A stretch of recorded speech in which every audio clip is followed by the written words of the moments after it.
मुलांनो, आज आपण इतिहासाची साधने हा पाठ पाहणार आहोत. आणि इतिहास म्हणजे काय हे यापूर्वी आपण पाहिलेलं आहे, की भूतकाळात घडलेल्या घटनांची सुसंगतपणे मांडलेली माहिती म्हणजे इतिहास. हे आपण यापूर्वीही शिकलेलो आहोत. 6वीच्या इयत्तेमध्ये असताना आपण इतिहास म्हणजे काय याबाबत आपण माहिती घेतलेली आहे. तर आता या 7वीच्या इयत्तेमध्ये आपण इतिहासाची साधने कोणकोणती आहेत याची आपण माहिती घेणार आहोत. त्यात प्रथमतः इतिहासाची जी साधने आहेत त्यामध्ये भौतिक साधने. अशी इतिहासाची 3 प्रकारची साधने आहेत. भौतिक साधने, लिखित साधने आणि मौखिक साधने. पण आज आपण इतिहासाची भौतिक साधने कोणती आहेत ते आपण पाहणार आहोत. आणि त्या भौतिक साधनामध्ये आपल्याला अ, आपल्याला वेगवेगळ्या प्रकारच्या भौतिक साधनांचा अभ्यास आपण आता करणार आहोत. प्रथमतः आपण स्मारके आणि स्मारके ज्यावेळेला आपण स्मारकेचा अभ्यास करणार आहोत, त्यावेळेला कोणकोणती स्मारकं याच्यापूर्वी जे महान व्यक्ती अ, ज्यांचा मृत्यू झाला, अशा व्यक्तींची स्मारकं आजही आपल्याला बऱ्याच ठिकाणी पाहायला मिळतात. आणि ती स्मारकं इतिहास काळातील नोंदींची जी आपल्याला पाहणी या स्मारकातून आपल्याला पाहायला येतं. त्याचबरोबर इमारती, पूर्वीच्या काळी ज्या इमारती होत्या, राजे-राजवाड्यांच्या काळामध्ये ज्या इमारती होत्या किंवा जुन्या इमारती आज आपण पाहतोय, त्या इमारती सुद्धा इतिहास काळातली नोंद सांगणारी एक वास्तू आहे. त्याचबरोबर किल्ले, किल्ले जे आहेत, ते किल्ले तुम्ही बरेच किल्ले पाहिलेले आहेत. त्या किल्ल्यांमध्ये वेगवेगळ्या प्रकारचे किल्ले आहेत.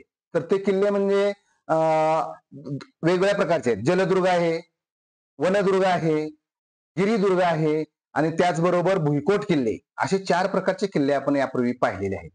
काहींनी सहली केलेल्या आहेत. त्या सहलीमधून सुद्धा तुम्हाला किल्ल्यांची माहिती मिळालेली आहे.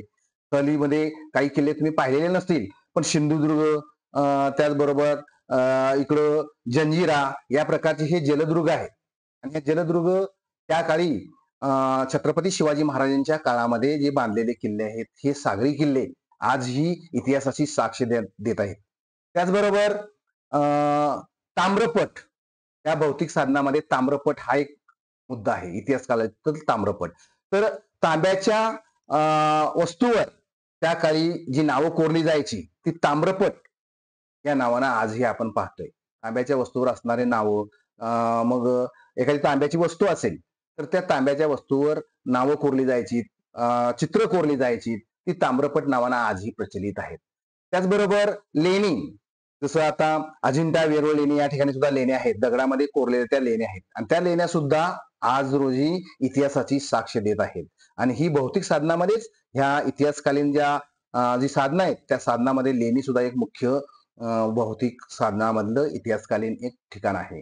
त्याचबरोबर शिलालेख म्हणजे दगडावर कोरलेली जी नावं असतील, चित्र असतील, ही आज ही इतिहासाची साक्ष देतात. बऱ्याच ठिकाणी तुम्ही पाहता शिलालेख आपल्याला पाहायला मिळतात. ग्रामीण भागात सुद्धा किंवा जिथं प्रदर्शनीय ठिकाण आहेत, त्या ठिकाणी सुद्धा शिलालेखाचा उल्लेख आणि शिलालेख आपल्याला पाहायला मिळतात. त्याचबरोबर नाणी देखील आज आपण पाहतो. पूर्वीच्या काळी नाणी तांब्याच्या स्वरूपात असायची. त्यानंतर आज रोजी त्याचा बदल झाला. काही नाण्यांचं स्वरूप बदललं, नाण्यांची किंमत बदलली. पण पूर्वीच्या काळची नाणी काही लोकांच्या घरी आजही सापडतात. पूर्वीच्या काळची जी नाणी आहेत, ती इतिहास काळातील नाणी म्हणून प्रसिद्ध आहेत. त्या नाण्यांवरनी जी चित्र आहेत, ती पूर्वीच्या काळी राजे महाराजे यांची सुद्धा चित्र आहेत बघा. तर मुलांनो, हे आपण भौतिक साधनांमध्ये अतिशय चांगल्या प्रकारची इतिहासकालीन जी ठिकाण आहेत, ते आज आपण या ठिकाणी पाहिलेले आहेत.